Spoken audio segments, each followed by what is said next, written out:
finally meet the three. Now I feel like a true minority now.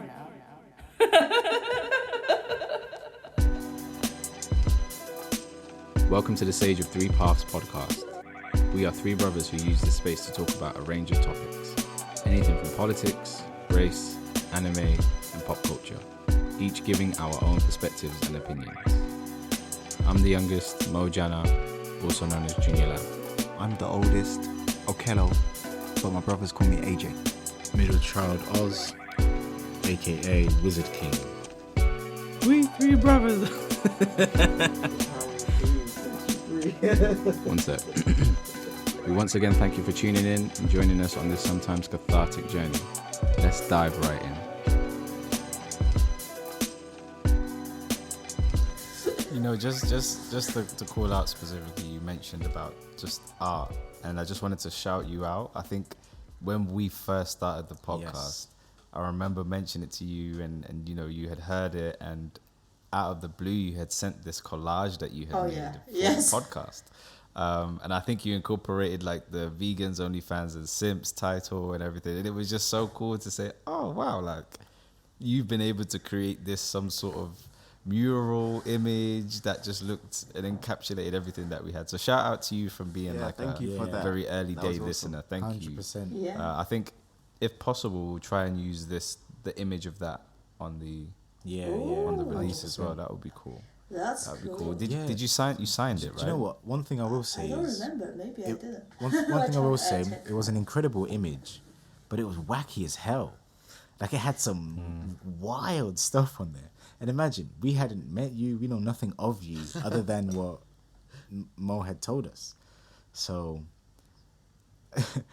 the image, again, it goes back to this image of China that I had in my head of quite professional and rigid and everyone standing in queues and all this. But then I saw that and I was like, whoa. I don't know if it's This is wild. Just not gonna allow you to show it. This is super wild. Yeah. But again, incredible image, man. Like, it's clear that you are good at what you do. Very, very clear. Like, if you can do something like that, that's just sort of off kilter, as opposed to doing something for work that you're getting paid for, and that you actually have some enthusiasm to do. Yeah, for sure, man. Oh, thank you. We got a almost manga artist here as well, right? Oh yes. Almost Which one? Almost Which 10. one? You. Oh, right, me. Okay. You. Almost. That almost is a lot. That if it says, who is this? Studio Ghibli. Between me and Studio Ghibli, in between that, there's like about 10 Marvel. Wait, you legit drew manga? Not legit. I show you a couple of stuff I just drew this week. I wouldn't say manga. It's like now I allow myself for about a minute or so for each one. What's the because I don't Chinese have- version? Manhua? That's Korean? Manhua. But yeah, that was one of my week. So I think that's the one of the day. Okay. Well, I'm can getting we get a description for the listeners? Okay, now I feel is that poo or is that cake? Someone's What is talking poo, and the poo's in a speech that? bubble. And it's taking time, and then there's the clock there, so you feel like people are just chatting wet. Okay. Yeah. And then later that week, that was... Nice. Okay, is that after the MMA classes that you did?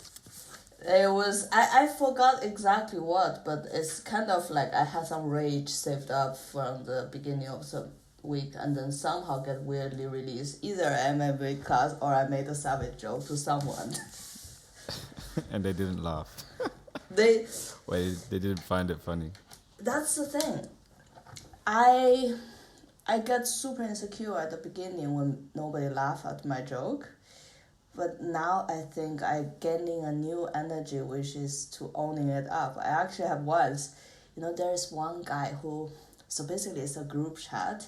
It's just some guy all of a sudden inviting a bunch of random people who never talk to each other to this group, say we're gonna do something, and nobody really understood what's his point.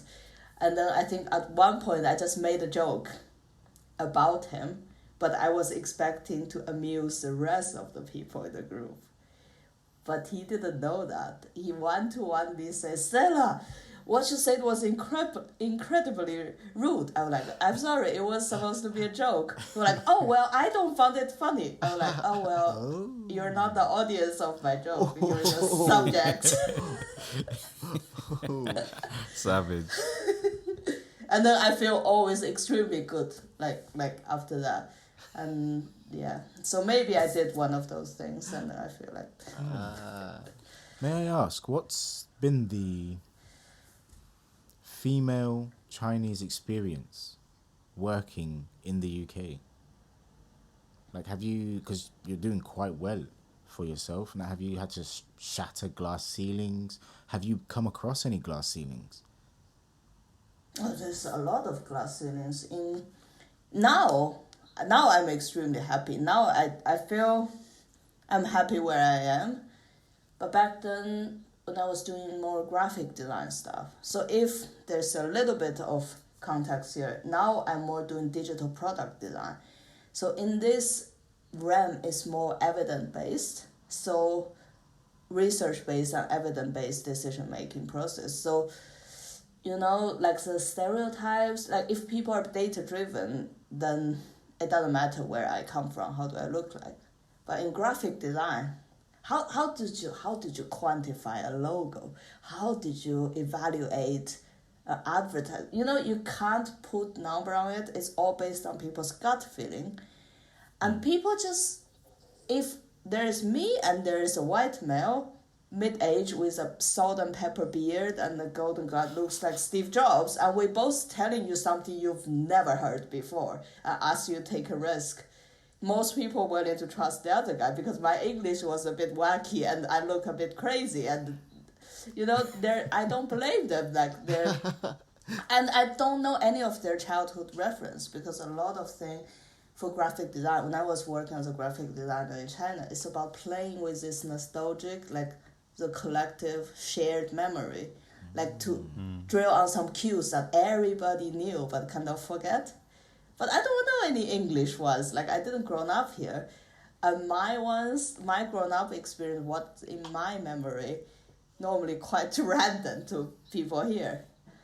Like, so I don't have an upper hand. And then I think slowly, I start to realize that there was a time I found this is so unfair, I want to go back home. But no, my husband didn't want to give up his career as well. So he will experience the same thing when he's in China, just as I'm doing here. So I'm not doing anything.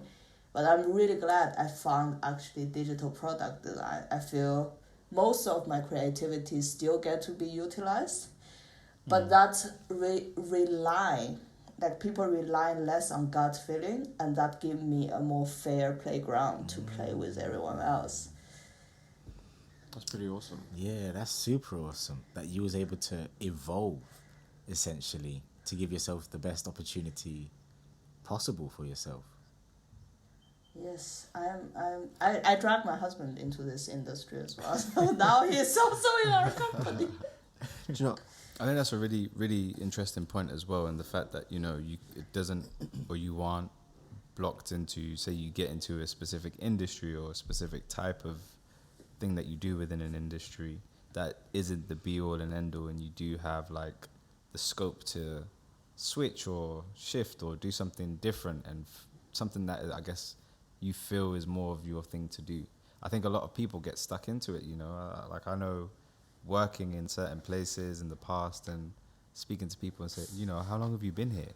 I've been here 25 years. Yeah. It's like 25 years, but you don't look like you enjoy it. If I was somewhere for 25 years, I feel like I would at least have some sort of enjoyment from it. Yeah. But yeah, I feel maybe a lot of people just have the stigmatism of, you know, I have to stay this is what I do and this is my job and I'm just gonna stay doing whatever this is. If they move companies, they'll do the same job, but that might not necessarily be their answer. Well, Yeah. routine is a double-edged sword. Yeah. But the thing is, once you get into a routine, snap, 6 years is gone. You had a 5-year plan in place. Do you know what I mean? Routine is a double-edged sword where it can Yes. help you grind through life, and it can be this positive thing, but also it can be something that lulls you into this genjutsu, this illusion where you just in that zone where you wake up, you're in robot mode. And I catch myself doing that often. Often I catch myself in robot mode, and I'm like, wow, I'm actually awake now, but all these things have already been done throughout my day, but I haven't actually grasped the concept of I am awake, I am here, I am present. Crazy. Yeah. Autopilot. Yeah, I was about to say the same thing. Which, Stella, you may let me know, is against the Tao way. It is. Well, the Tao's way is whatever you feel like, you think it is, it is. It's about mindset. So if routine, autopilot is your thing, like as long as you enjoy it, this is what you feel like to do, then this is the right thing to do. And I'm like the opposite. I always feel quite still a bit insecure about my inability of keeping any kind of routine. I literally threw a huge tantrum last night about I forgot how to play ukulele because I started it, I think, 5 years ago. And I get to a point, I think I played every day for a month, and get to a point I'm really happy about, and then I completely forgot about it. No. And then I picked it up recently again. And I was playing, and I'm all the way back to beginning. I'm all the way back, and I'm already insecure. And my husband left the room while I'm playing, so I'm like, "Oh, do you think my music is shit? Like, how could you do that to me?" And but in my deepest heart, it's just like, if I have kept going from 5 years ago till now, Of course. I will play something really good, and he will not leave the room. Like Oh. if somebody else was playing as what I did, I will leave the room myself as well. That's just because I didn't practice at all. So as you say, it's a double-edged sword. I'm pretty good at adapting to change, but I wish for things like music, I can keep up a routine because there's no other way. Well, I find that for music and language, like if you're trying to learn a language, it's a routine that you need to really stick to really have a grasp of it and be able to express yourself. Oh my god, my longest Duolingo streak is like 12 days. That's kind of explain about me. I think I've pushed it to like 14 Nice. days, but that's the max. Yeah, that's the 2 max that I weeks, can that's go. not too bad. go to. Not too bad. 367. You used, Wow. to use Wow. a few of them streaks, but 100%. You would think he would be fluent in French at the minute. I stopped practicing and Parlez now I'm like your français? ukulele. Exactly. Oh, Stop. God, no. Imagine he had carried on now. That would have been fantastic. To have that dedication. But I'm sure there'll be a moment where if you're in the middle of Paris and you're stuck there, I'm sure maybe there will be one part of your brain that would One activate. thing for sure, I'm quite confident in my reading ability. So Yeah. that's in the long-term memory. The reading is quite easy for me to comprehend written French text. But speaking and listening, mate, they might as well be speaking Chinese. But if they lock you in a French village, nobody speaks English for a month, I'm sure, you Yeah, know. yeah. It'll be the same situation with the chopsticks. I'm like, well, I guess I'm speaking Yeah. French. Yeah. Do you know, I wanted to before Question. sorry, before we do go on, there was something that you were talking about when you was a graphics designer in China. You said the aim was to touch onto something that was a shared national experience. Yeah, collective memory. Yeah, what? I would love to know, and I would love to have an insight as to something like that. What is a collective experience for the Chinese people? For example, one that we would not know, I guess, not being Chinese. Yeah. For example, in my generation, so I'm 31 years old. So when people in my age were like between 12 to 15, like young teenagers, we all watch, like, the TV channels are very, very little. There's just these few TV channels you can watch, and everybody off school at the same time. So when they get home, they watch the same animation. So everybody knows those Japanese animation. One is Slam Dunk. Oh, I yeah. don't know if you, yeah. Yeah. Another one is Detective Conan. Okay, I'm Every aware. single person know it. So as long as you play the theme song just the first 5 seconds, people would get triggered by that happy moment of I'm off school and something amazing gonna happen. And there are some advertisement tunes we can play with it. You know, just the first 3 tune like that, and then turn into something completely different. But that moment you just immediately, whatever you're doing, boring paperwork, just what's that? And then it gets your attention, and that's all a good ad needs. But that's very nuanced. That's subconscious. That's just, you have to have that experience, and then you have it. And if you don't, for example, in the advertisement class, I've read, people typically ask, like, what in your memory is the most, like, memorable tooth product advertisement? And the whole classroom will probably say same 1 or 2.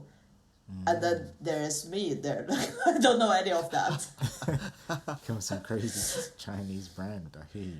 Or it says made in India. I'm trying to think. What's going on? What do we have here as like collective references? Power that- Rangers is in the same vein of Slam Dunk. Yeah.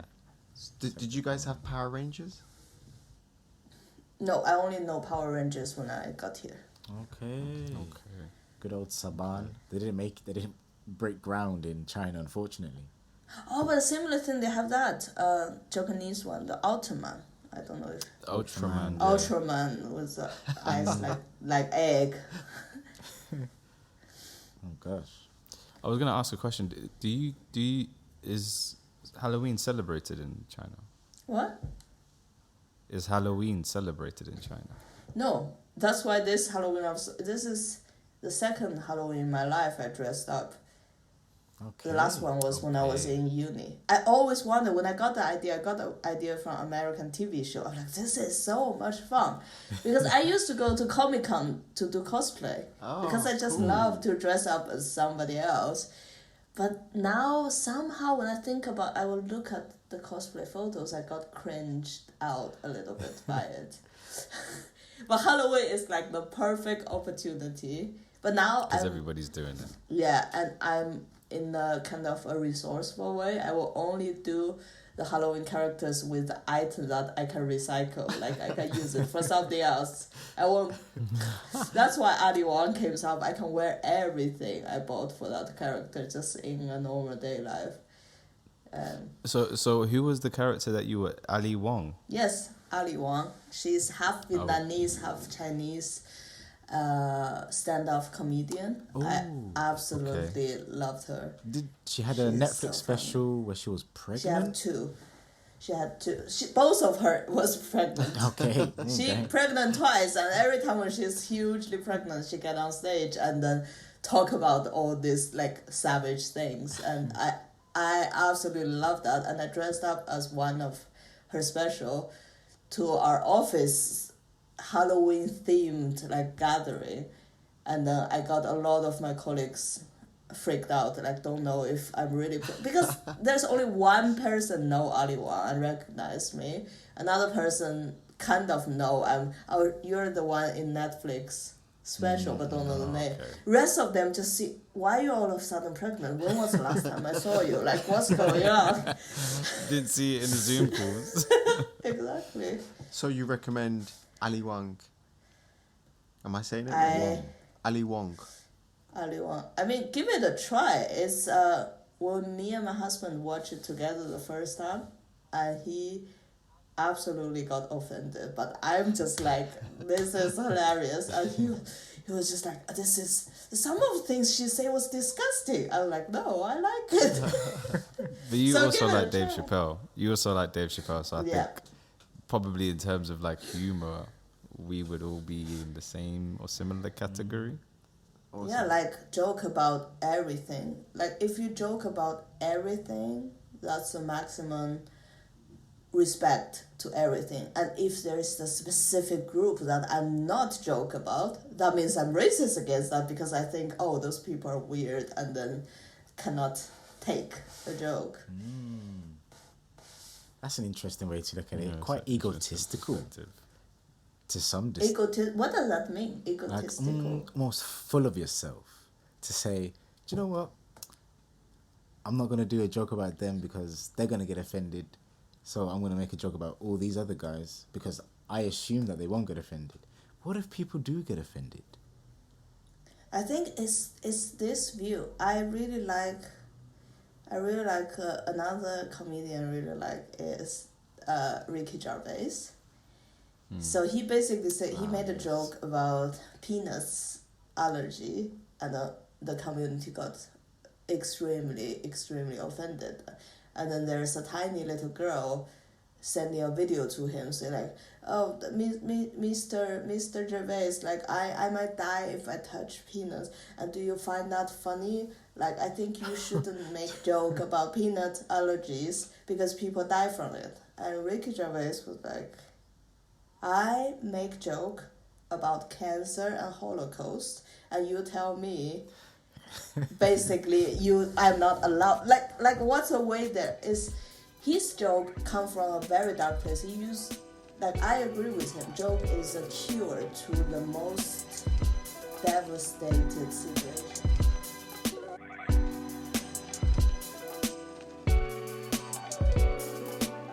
Welcome to the Sage of Three Paths podcast. We are three brothers who use this space to talk about a range of topics. Anything from politics, race, anime, and pop culture. Each giving our own perspectives and opinions. I'm the youngest, Mojana, also known as Junior Lab. I'm the oldest, Okello, but my brothers call me AJ. Middle child Oz, aka Wizard King. Joke on his own mother's funeral by giving the priest who's gonna give the eulogy wrong name matching to all his family members.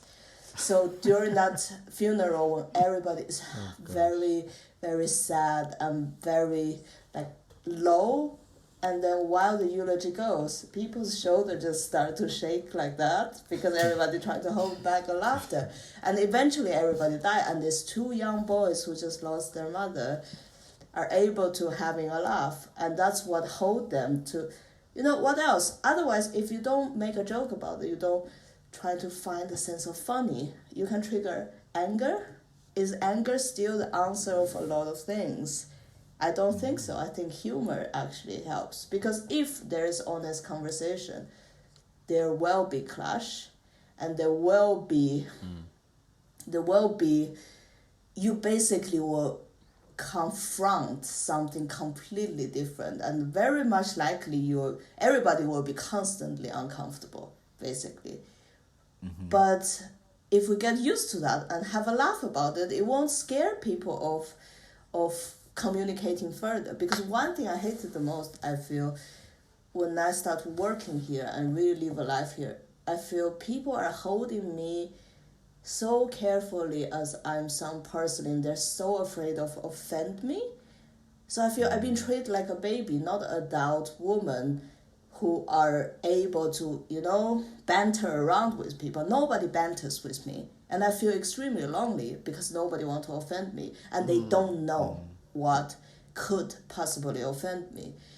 And I don't like that. So if I put myself in other people's shoes, this is where I stand. Is I will probably say something you thought, whoa, and you're gonna let me know, you're gonna educate me about why that's a whoa, and then I will learn something, and then you will have the allowance in front of me to say something about my culture, well, but we both kind of really aggressively entering each other's culture area, and we learn so fast, and we learn such edgy things, and I enjoy that. Yeah, I think definitely to make a joke, you know, and exactly to back up what you are saying, you need to have at least a level of understanding, so you can understand, okay, although there are truth to these things, although that, you know, there's people that maybe their feelings will get hurt or they might have that whoa moment, I understand all of that, and I'm consciously still making a joke. Yeah. Trust. So I knew this guy. Sorry to interrupt. I knew this Yeah. guy. He was a paraplegic. He couldn't move anything really. He had a special chair where he could just use his hand to move around. But he had like rods in his back. It was quite tough living. And he had this comedian who he absolutely adored. I believe the comedian's name was Jimmy Carr. Oh, I know him. He's brutal. Yeah. He absolutely loved Jimmy, and he one day got tickets to go see Jimmy, and he was telling me all about it, and he was telling me how like he's made all these calls so special preparations can be made for wheelchair access, and he's going to be right in the front row because of his wheelchair access, and he was just so excited. Like he couldn't contain himself with excitement. So he goes and sees the show, and then I see him sometime after, and I was like, oh, how was the show? And he goes to me, oh, it was one of the worst experiences of my life. Oh. And I was like, oh man, what happened? He goes, Jimmy Carr made a joke about paraplegic people. Oh. And it was just a bit too much. I could hear you was choking back the laughter. I mean, you know I think there are people absolutely have rights of, you know, because not everybody probably have the same amount of therapy that I have. Like there's something they don't want to peel open the scar to face it and laugh at it. Not everyone likes this approach, which I totally understand. But it's funny. Jimmy Carr, when you recognised who it was, you instantly knew, oh, this guy's a savage, because he makes jokes about everyone.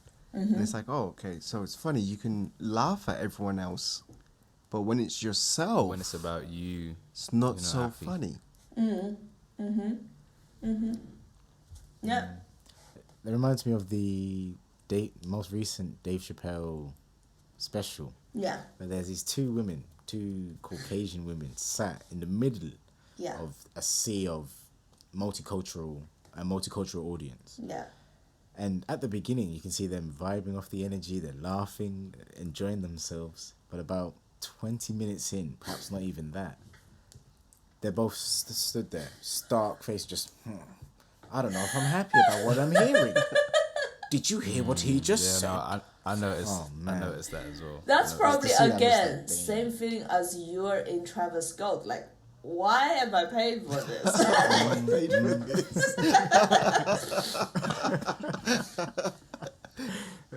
I think if you're going to a comedy show, you should expect the best and the worst, because it's a comedy Comedy show. is subjective as well. But also, I think if you're in the comedy realm, like, okay, if I'm not happy about this, came up with a joke to fire it back, or not just like, oh, you're not allowed to make that joke. It's okay, that's a good one. Ouch, that hurt. Almost like rap battle. Yeah. That hurts. I'm gonna hurt you back, but in a smart way, not like, shut up. Do you know, honestly, I've heard a few jokes, like racial jokes against blacks, where I'm a bit like, God damn it, that's so damn hilarious. God damn it. Funny. Yeah, no, Yes. for sure. I've had that moment where it's like, that's actually a funny joke. Yeah, There's a little bit of Which truth just to it, makes me and want it's to a give funny something joke. back more so than be like, you can't say that. because the good one is you knew the person who tell this joke have walked the walk, or at least been that environment that really understand something. It has to be so real so that it's funny, because if you just watch from a distance, you're not able to make those jokes. You can only make those very childish one, like Chinese would be ching chang chong, but that's just so weak. Yeah. Because you You have to come with something Yeah, harder.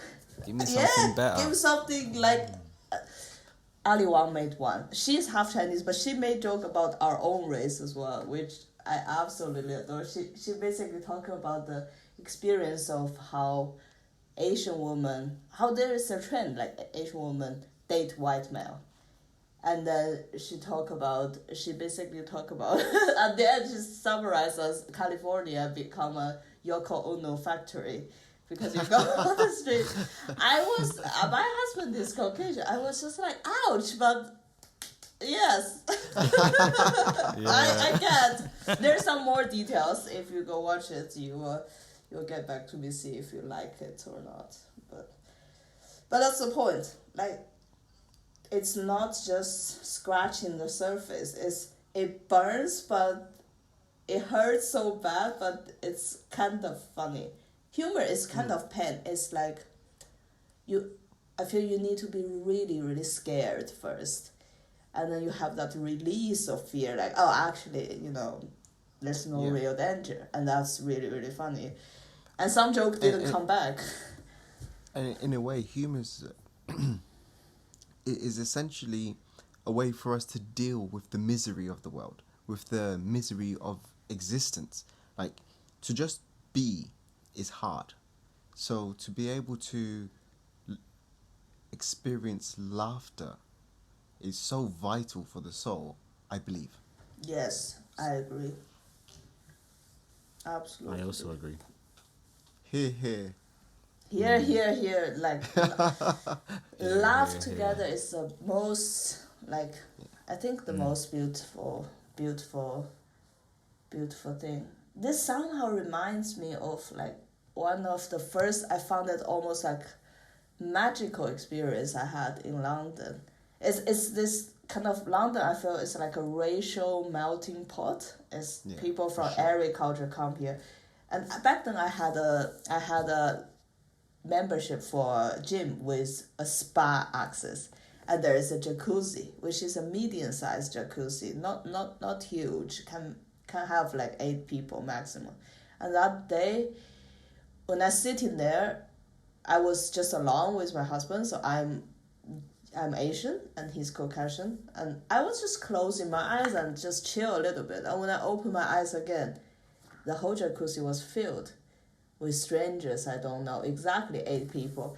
And for my husband is white and me Asian, and then there's kind of like more tanned, either like Mexican, those kind of people, and a whole skin tone gradients towards the other side is somebody black. I opened my eyes, I was just like, wow, with all this steam, and I'm in the jacuzzi with not a single person in this jacuzzi have the same skin tone. And that was just amazing. And at that moment I was thinking, if somebody could crack a joke and everyone here laughed together, that would be awesome. But nobody said anything. Everybody just kept in that awkward silence. It's London. Is there anything, I guess, before... and thank you so much for coming and being a part of it. It's been amazing. Definitely, I think first of many, it will be nice to continue to chop it up. And, I think you alluded to some more stuff that you hope to share and this will be YouTube going with on your YouTube channel. But we'll leave that special moment and just say, for her. Yeah, that's fair. Our exclusive, ours, hers is hers. Absolutely. But is there anything in particular that I guess you would like to shout out or share? I mean, I just want to shout out this. Thanks for having me, Mo. And I feel when we did our interview 1-to-1 before, I already have loads of fun. I have a lot of fun. And today is just like triple the fun. It's just so much more input from, it's similar vibe from a different perspective. And I really enjoy that. I feel these conversations are one of my biggest entertainment. Like, rather than have a festival, clubbing, or anything, have a conversation like this, have a chat like this. It's amazing, and I'm really happy always to chatting with you. And thank you for introducing me to Osman and, oh my God, I don't know, the other sage. Who is the other sage? Osman and... Oh, Bobo. Bobo? Ungongo. Ungongo. Ungogo. Really? That's a real name. Oh. Ungogo. Ungogo. Yeah, there you go. Yeah, you got it. You got it. You got it. No, I'm teasing it. I'm teasing. It's AJ or AJ. Okello. Okay. But one thing I do want is a Chinese expression to teach us, please. And then you have to judge who's the best one out of the three. Teacher. So I would like for you to teach the three of us a Chinese expression, a Mandarin expression. Okay. Then you have to judge who has the best pronunciation. Okay. This one. 不明觉厉. 不明觉 I got 厉. that. I'll happily go first. 不明觉厉. Okay. Next. Can we get a repeat, please? Or is it? 不明觉厉. Oh, I said ling. Alright, li. Okay. I'm about to go straight in. 不明觉厉. Li. Yeah, Mo got the first two almost perfect, like a native. And the last one is Li. And this means, I don't know exactly what you're talking about, but it sounds quite awesome. Nice. Go on, AJ. 不明觉厉. Yes, 不明觉厉. 不明觉厉. Yes, perfect. 不明觉厉. Yeah. It's kind of Thank you. internet, more... It's something invented by Chinese millennials. It's not always there, but it's an acronym, and it's very, very popular. You speak to a Chinese grandpa, he might seem a bit confused, but somebody who is in our age, they would impress, I think. They would be impressed. Thank you for that. Okay. I'm gonna use that. Definitely. Awesome. Wow. To be honest, I was getting very sleepy before our chat, but now I'm so excited I need to find a way to calm down. Just go play some ukulele, maybe. Right. Yeah. Good shout. Now might be the good perfect shout. time. You're gonna have to perform a ukulele song on here definitely at one point. Do you know what? so I have a super please quick get story practicing. of like a guitar, because I used to play similar to you, Stella. Yeah. I used to play years ago, but I stopped. I would say for a year I didn't play. Recently, I would say this week or last week, sorry. I finally cracked it open. I opened up the bag. I put the tuner on it. The tuner still has battery. I'm like, oh, let's do this. So as I'm tuning it, it gets to the final string, and I break it without playing a single proper note, a single song. I'm like, yada, It's the E yada. string, right? Yeah, Yeah, it 100%. just gets- And it's acoustic guitar, so it's all fiddly to fix it. Oh, man. Yeah. We've got another one, so I'm going to practice, but it did Good. remind me of that. Wow. It did If I manage to keep up with my practice, maybe one day we could jam. Yes, we'll jam together. Yeah. And I will sing in French. Oh! So. And what would Mo would rap? Oh, racial stereotypes out here. Mo, you don't have worry, I to. can What's my worst? Like in my first conversation with you, I already pull out the N word. Like from The first thing, zero. what's up, my ninja? Actually, Mo's pretty amazing at Chinese opera. Really? Yeah. Really? You know, I try and keep a couple of secrets about me. We are not gonna go through that today. though. Excuses for exclusives. I Definitely, hear that's you. something yeah. We'll keep that one for the exclusive. That's gonna be after the other exclusive. Oh my god, this would be something what hits a certain amount like subscribers. It needs to be a high number. A Chinese opera singing in French, a post guitar, ukulele. We'll do it. Stella, thank you very much. Yeah, for I real, really man. appreciated For having real, you for on. real. Thank you so much for having me. Thank you. Yeah, man. Keep Yeah, doing man. your thing. Doing your thing. Stay beautiful. Hey, Okello here. This section is a space where we'll be sharing short stories, creative experiences, and art. Mariama Ba, 1929 to 1981. Mariama Ba is a Senegalese writer and political activist. In her writing, she denounced the status of women in Senegalese society, violence against women, lack of opportunities for women, and polygamy. She became a staunch advocate for changing laws and traditions that subjugate women.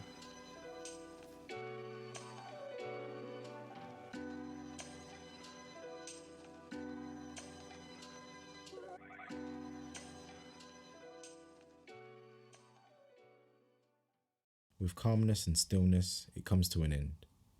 We hope you found some gems and go away richer in soul and spirit. We're showing you the 3 paths of the sage. Your path is your own. Which path do you follow? Until next time.